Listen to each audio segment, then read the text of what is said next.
the year after.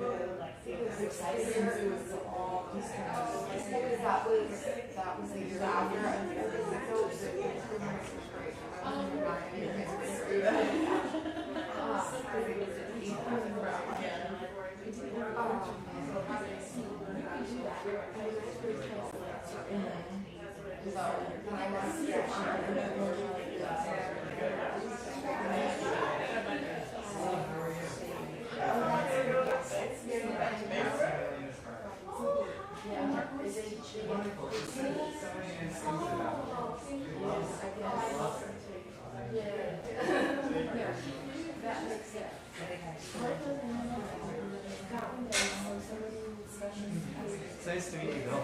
Nice to meet you too. How are things going? Things are good. I've been very busy this fall. Yeah. Yeah, everyone had flower things. Yeah. It's been good. It's been busy for me too. Yeah, it's just a busy time of year. Yeah. So I work for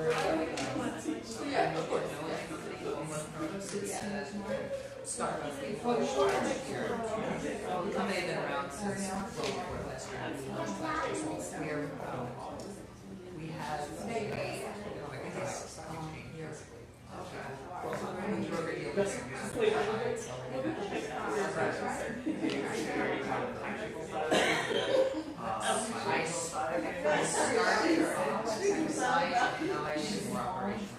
And I was like, oh, I didn't try there.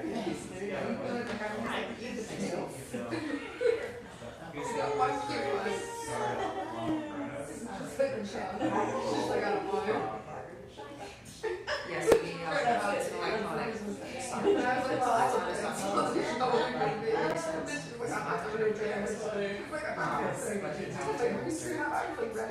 We still do fun match bikes and so on. Yeah, I've been there for about a year and a half. Prior to that, I think we just many years. Basically the same thing. Except I started on the engineering side. So computer science and music nice. Good combo. It's a good combination. Everything about my life. Yes. I was actually one of the 5 students in the class. Okay. So, yes. She's and then I was originally from she's like my school nurse. I would love it. She's like really good. yeah. I've heard a lot about this program. She's working very hard on it for a long time. She's glad to be sure to see it. I agree. Yeah, I can go over. We're trying to do this. She's like, put it in Martin Wallace. Wow. Yes, it's a combination. Oh my lord.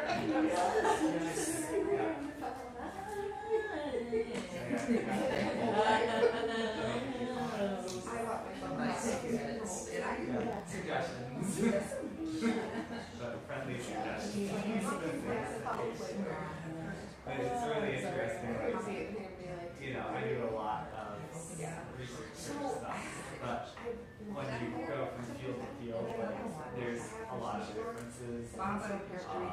Exactly where. But it's like, it's in class with a change. Right. So I might either need to get it in a different color and wear it with the color.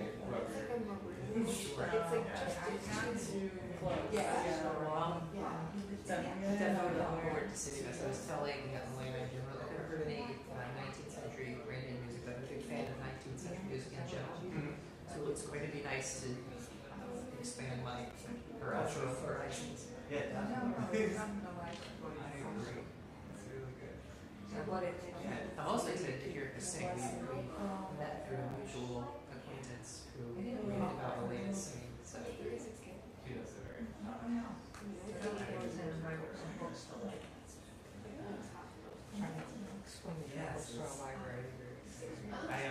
I've been to one of her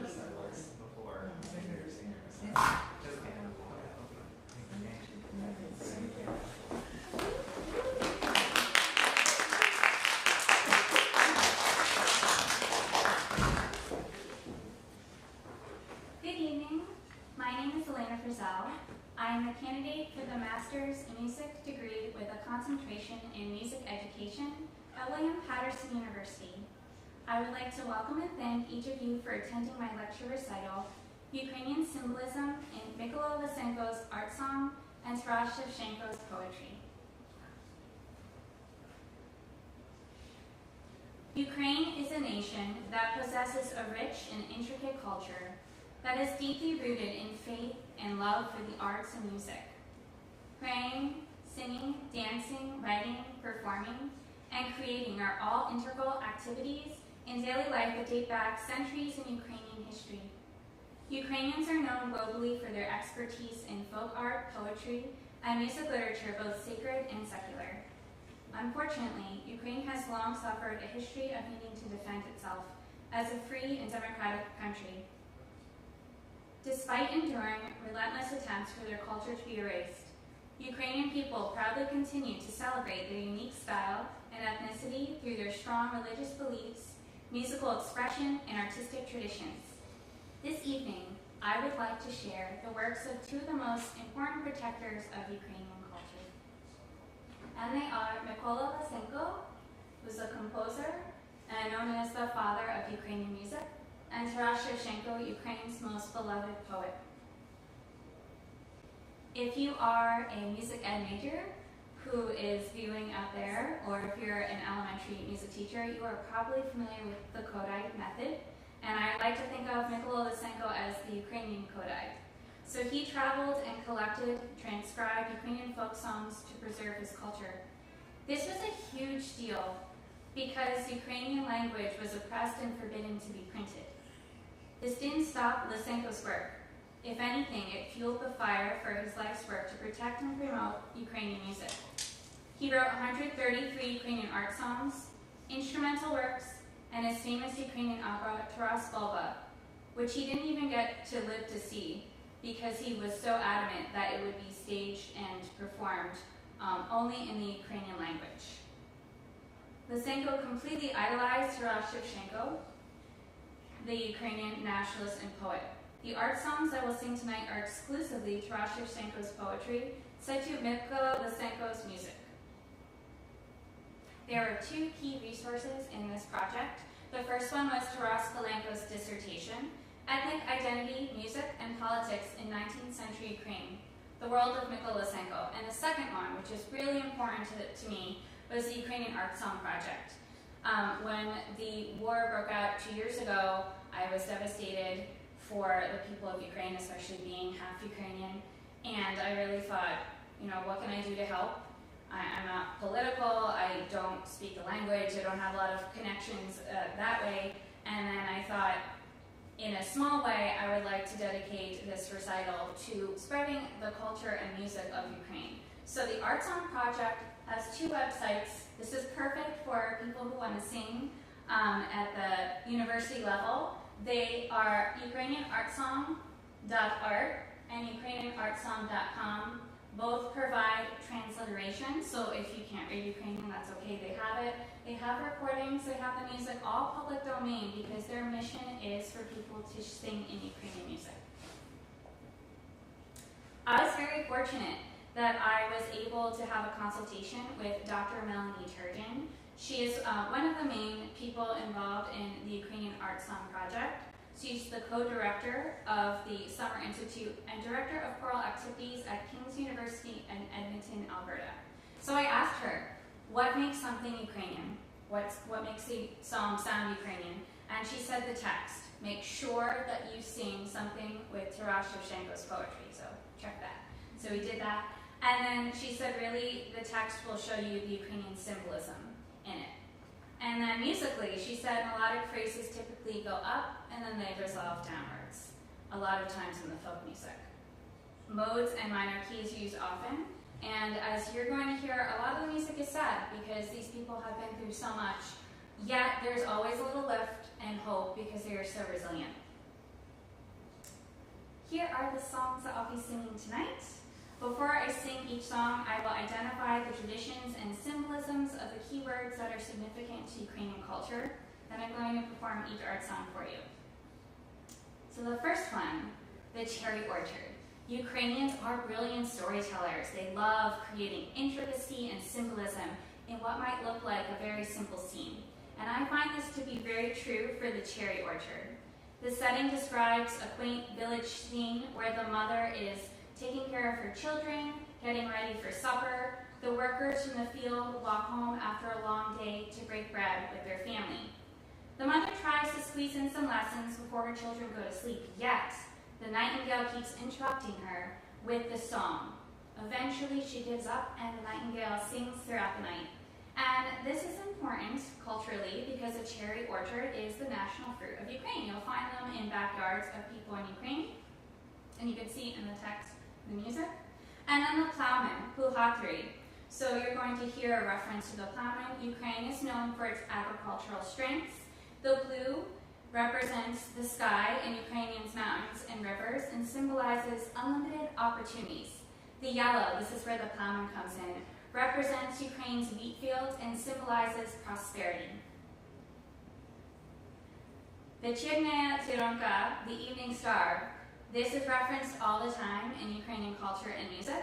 I took this out of context. Really, this song is a summer night, but since it is December, I wanted to show this picture. In Ukraine, at Christmas Eve, they go along and they carol, which is pretty traditional for a lot of cultures, but they always see that star. So you'll see pictures of the children holding that specific star when they go caroling. Soloveko. This is the national bird of Ukraine, and it is the builder of homes and known as the creator of sweet sounds. It's also a term of endearment in Ukrainian. So that is important cultural symbolism in the text.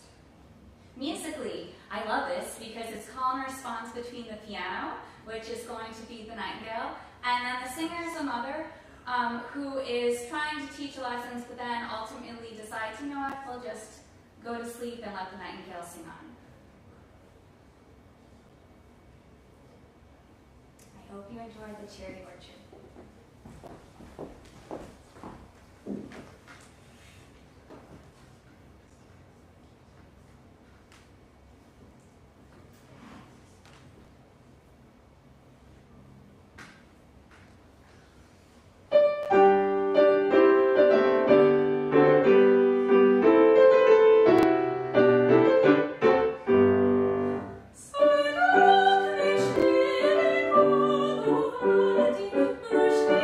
Finish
traditions. So in Ukraine, they are known for their dance outfits, which is why I'm wearing this today. So it's really important for the next two songs that I'm going to be singing. They're entitled Ribbons, Ribbon, and Dancing Shoes. And they describe Ukrainian traditional dance clothing like I mentioned before. In the song, women are busy embroidering and showing off their marvelous outfits and embroidery to the Cossacks in town. If you're wondering what a Cossack means, a Cossack is a term that it means Ukrainian war heroes. So you're going to find this theme of the Cossacks over and over again when you hear Ukrainian literature or in songs, and they are referenced a lot. So they are really important to the culture. And if you notice in this illustration, this is by a Polish illustrator. The Cossack is not holding a weapon. The Cossack is holding an instrument. And I think that is such a beautiful message, and I wish more people had that. I think this is my most favorite tradition in terms of clothing, and it's one that really resonates with Ukrainians. Also, as an American Ukrainian, I always felt like I was really connecting to my roots when I put on my vyshyvanka. So the vyshyvanka is a white shirt with colorful embroidery. It's worn both by men and women. It's considered to be Ukrainian identity and also spiritual armor and protection. Getting personal, this is my family. This is my favorite Ukrainian tradition is Holy Saturday, where we bake special bread. This is pasta, and it's got the cross, and my job was to braid it when I was a little girl, and it still is. And I can do it all by myself now. So over here you could see the vyshyvanka in the embroidered towels, and also our vyshyvanka shirts. My dad was Italian, so that's why he's not wearing one, but he's super supportive and was honorary Ukrainian. And rushniki. So in the song is really about the women wanting to get married, and that the vyshyvanka in the song is more for the embroidered towels, which would be a tradition to put around the bride and groom. It's not just for the shirts. And you can see this is from our kitchen. You put it on religious icons as well, and many other things. So this is a small portion of what's in our American Ukrainian household. And I do mean small. We have a lot more. We love our embroidery, our vyshyvanka. What makes Ribbon to Ribbon musically Ukrainian? Circling back to what Dr. Turchin taught me, you see how very simple folk songs, you just have a call and you have an answer, so things resolve downward. I like the simplicity of it. It makes a lot of people able to do it. And this is going to be for the next song. I wanted to put these back to back, so I'll be singing them back to back. Speaking of dancing, the song I'm going to sing right after Ribbon to Ribbon is called Dancing Shoes. And this is a picture of traditional dancing boots that I'm also wearing. They're always seen in the color red. So Ukrainian folk music has a lot of references to the ankle boots, and you're going to hear in this one. This is in minor, because Ukrainian folk music is often in minor keys. And Lysenko wrote this piece in minor to emphasize the despair of poverty that the woman in the song endures. So she's upset because she can't afford the shoes. And this is also really important because Taras Shevchenko was born into serfdom, so he knew all about poverty. So this isn't just some girl who's being melodramatic. She really feels the despair of not having anything. So that's what you're going to hear in that song. So these are Ribbon to Ribbon and Dancing Shoes.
wonderful composer Mykola Lysenko's piano skills. So that was his main instrument, and you're going to hear it full out in his composition for Hannah is going to play so beautifully the introduction of the Kov. It's a really long, beautiful introduction, and you're going to hear, if you look at the text, the landscape of Ukraine. So the Dnieper River is referenced in this song, and that is the main river of Ukraine. It's also where Mykola Lysenko was born. He was born near a village right by the Dnieper River. And then this is important, the Kalina, the Gelder Rose. So according to Kotenko's Time for Ukraine article, Kalina is a national symbol of Ukraine, which represents beauty, love, motherhood, blood, the immortality of family, fire, national resurgence, womanhood, life, love for the homeland. That's a lot for a little flower like that. So, as I said, Ukrainians really, they take symbolism very seriously. This is an encoding mechanism in Ukrainian ethnic culture, the color of the nation's soul, the core of the Cossack spirit, and the symbol of national unity. I don't have a lot to say about the Kov because it's so long and beautiful, the music speaks for itself.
with some familiar themes.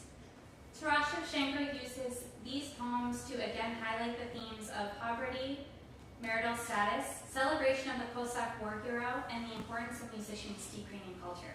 So the next two songs are called A Piper's Tune and A Coral Necklace. In this song, the text depicts a woman in the market selling bugliki, or dough rings to Cossacks, when a piper catches her eye, and of course, as in many art songs, she immediately plots to win him over so he will marry her.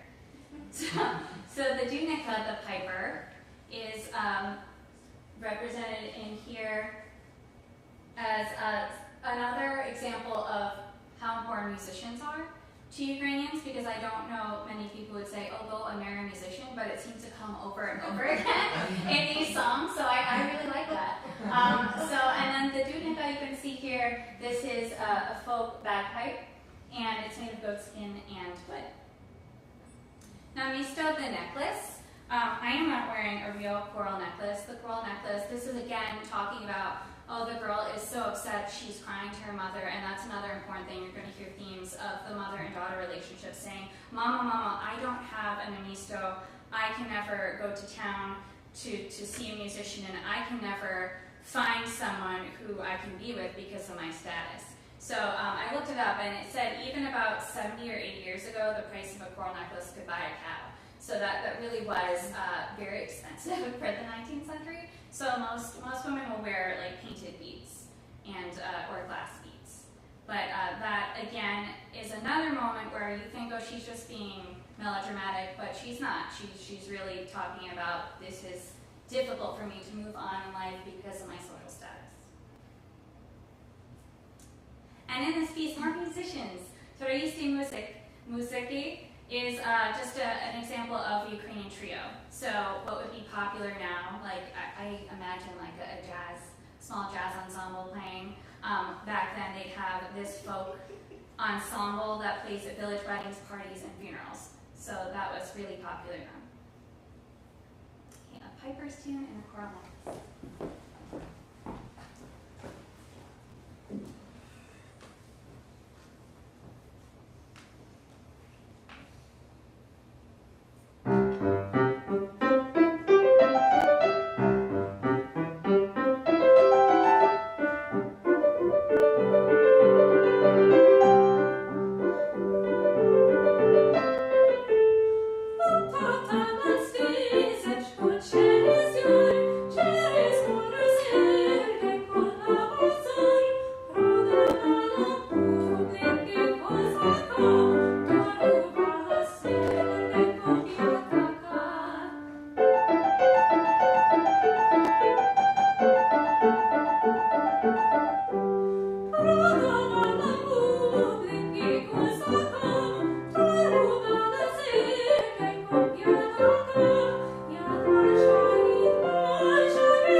music to only the first part of Taras Shevchenko's epic poem, The Princess.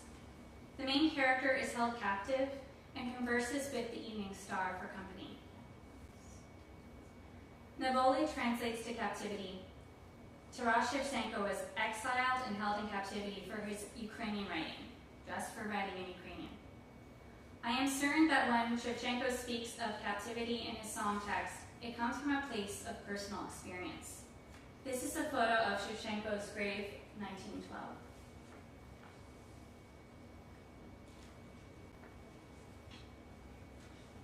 Bohovik means God. At the end of the song, the princess asks the evening star to speak to God on her behalf. The Senko uses melismatic movement to emphasize the importance of God and faith to Ukrainian people.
birth of Ukraine was written in 1885 and is still relevant today.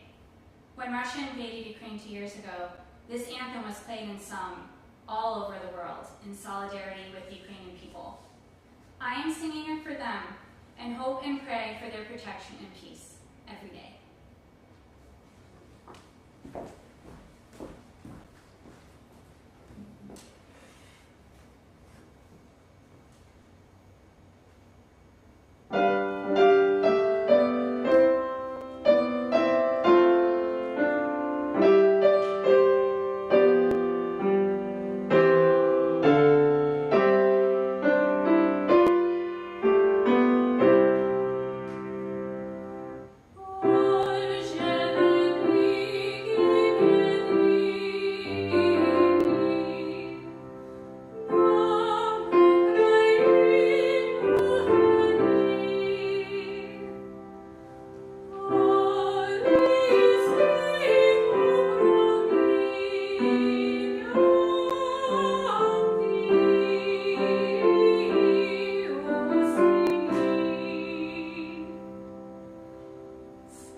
Memorialized Ukrainian culture by celebrating tasks of everyday life of the people in their poetry and music.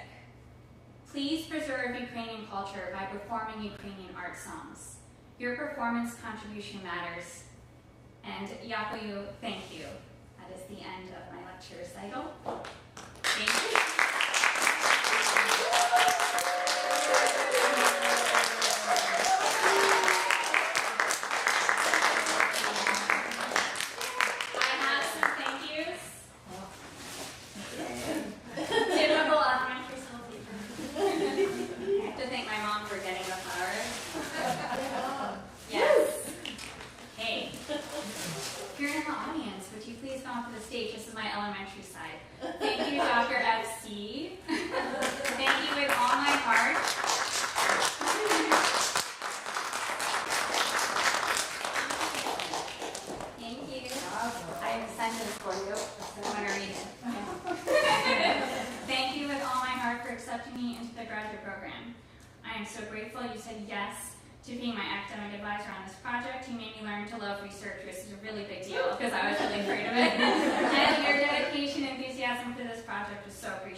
Tonight, you're Ukrainian today.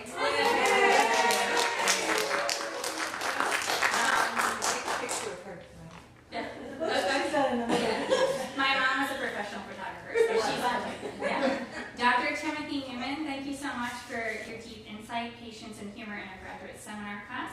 Appreciate everything you taught me this semester. Professor Lim, come over.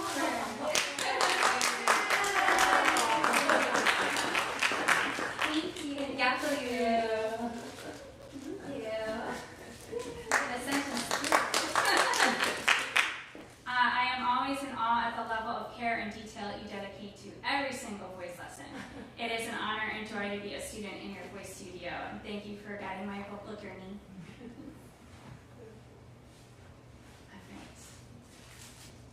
And Hannah, come here.